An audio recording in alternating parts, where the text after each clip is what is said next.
Hello, my name is Peter Melton. For about 6 years now, I've been very deep into this topic of what's happening with our climate.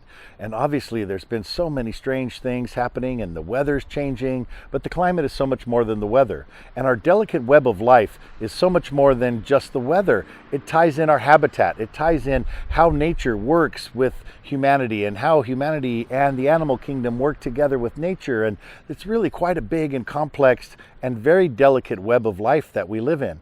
And as we dare to address this, and especially as I dare to address this with you, the younger people of our world, I want to start by saying I'm sorry that my generation and the generations ahead, it seems like we got on a party train that was just going so fast and was so great. I mean, we've done amazing things, but we've also been very nearsighted. We haven't looked into the future. We haven't taken care of the 7 generations as our indigenous folks had told us to do.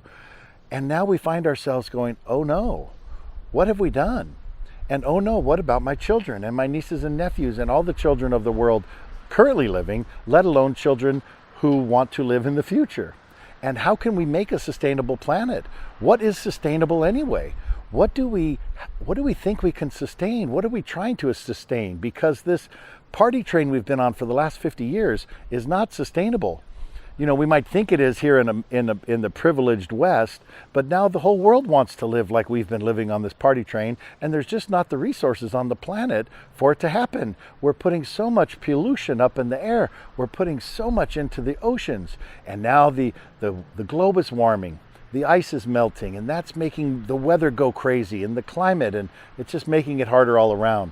So we're at a very sad and touching moment, really, where we have to look at ourselves and look at each other and say, my goodness, what have we done? And what can we do now? And we have to feel into the pain, and it's really hard to feel the pain. It's really hard to tell you as young people on this planet, it's hard for me to tell you that this is a crisis that we're in, and we have to dare to face it. We can't run away from it, which means I have to tell you this is a crisis, and we need your help.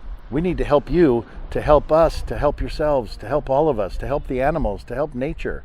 And that's what we're daring to do here with these talks about climate change, these talks about how to feel into climate change, and how we can then move forward with our lives as best as possible.